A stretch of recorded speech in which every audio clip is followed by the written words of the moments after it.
Hello everyone, welcome back to another video. आज के video में हम dragon ball, Naruto and one piece के बीच कंपैरिजन करने वाले हैं। ये बहुत बड़ा कंपैरिजन है कि सबसे बेहतर कौन है और सबसे पहले कौन देखना चाहिए। सो बिना देरी के शुरू करते हैं। स्टार्ट करने से पहले बता देता हूँ कि जो कोई भी इंस्टाग्राम रील्स या फिर फेसबुक या फिर यूट्यूब शॉर्ट से देखते हैं एनिमे को, पूरा नहीं देखते हैं, उनसे कभी भी बहस मत करना या फिर उनसे दोस्ती टूट जाएगी। अगर फैमिली मेम्बर से तो जरूर इटाची बनना पड़ेगा तुम्हें।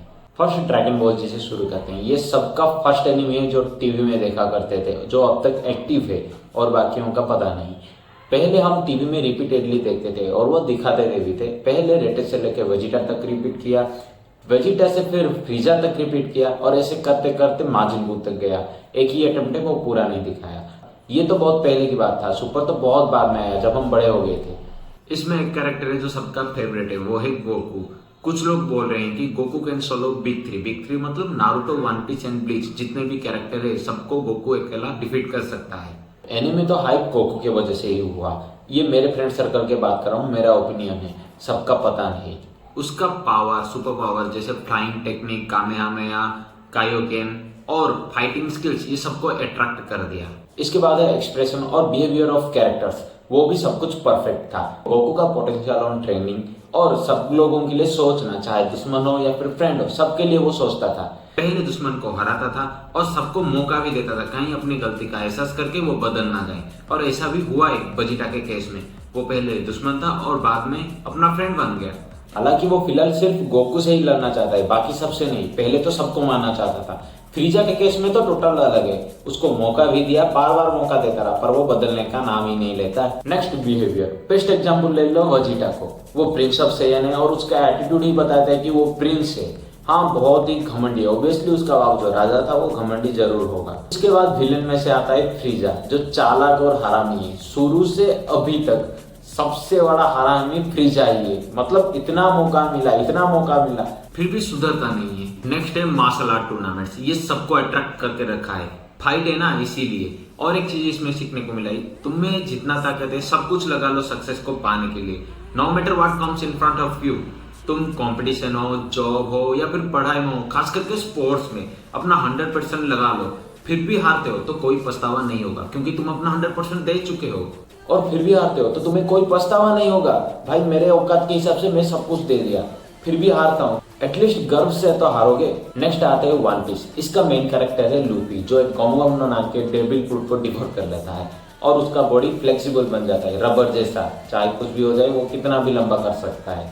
और उसका ड्रीम था कि पायरेट किंग बनना है, इसीलिए वो अपने टीम के साथ समंदर में निकल जाता है। हाँ, वो अब तक सक्सेस नहीं पाया है, बट धीरे धीरे करके एक एक स्टेप करके ऊपर सक्सेस की ओर बढ़ता जा रहा है और एक एक विलेन को डिफीट भी करता जा रहा है।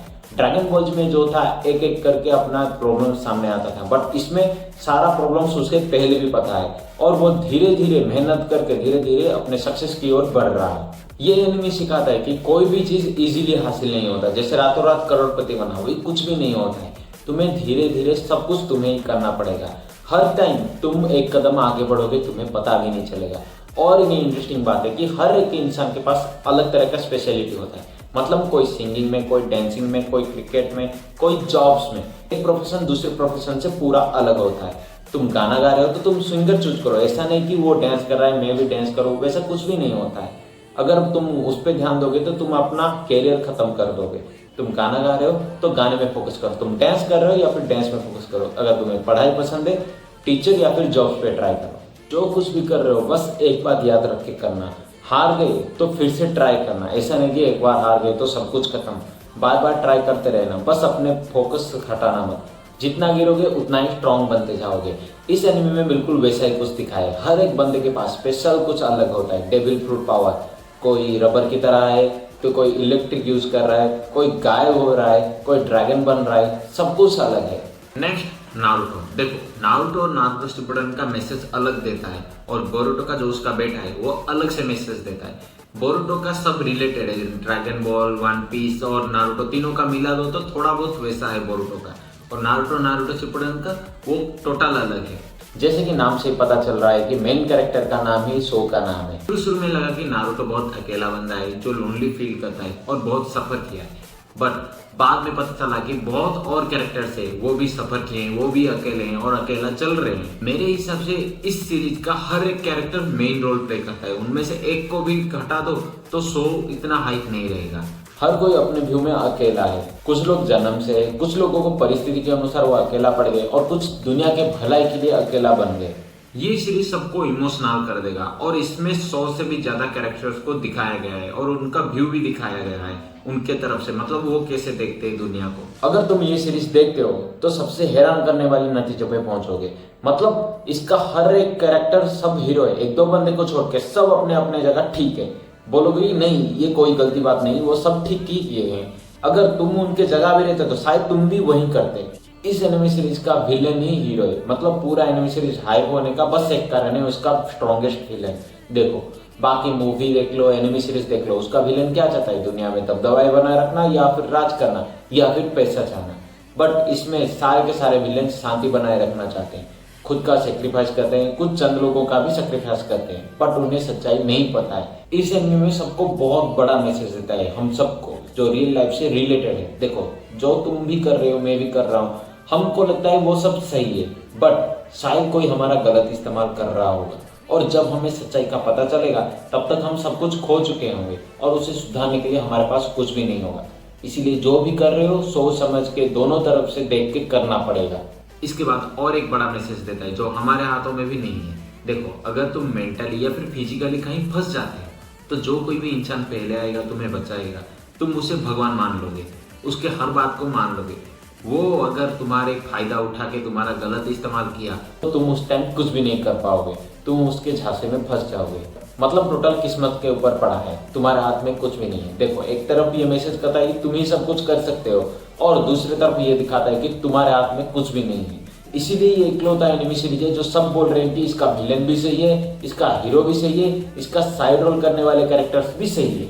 इसके अलावा इस एनिमे में बहुत सारे निंजा टेक्निक देखने को मिलेगा, थोड़ा बहुत एंटरटेनिंग देखने को मिलेगा और बहुत सारा फिलर एपिसोड भी देखने को मिलेगा।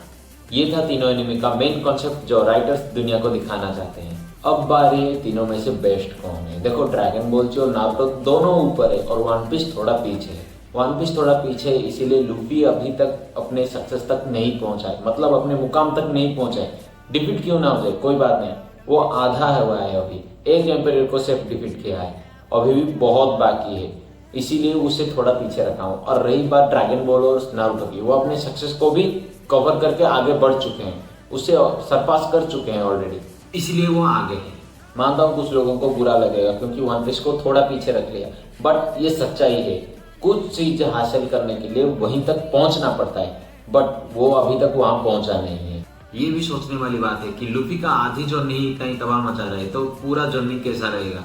नेक्स्ट वीडियो में उनके पावर्स को लेकर डिस्कस किया जाएगा कि सबसे ज्यादा ताकतवर कौन है। अगर वो तीनों एक साथ होते, एक ही एनिमे सीरीज में होते तो सबसे ज्यादा ताकतवर कौन बनता। और वीडियो कैसा लगा हो जरूर कमेंट करके बताना। अगर इंटरेस्टिंग है तो सब्सक्राइब एंड लाइक जरूर करना। ऐसे ही इंटरेस्टिंग और भी वीडियो आने वाले, तब तक के लिए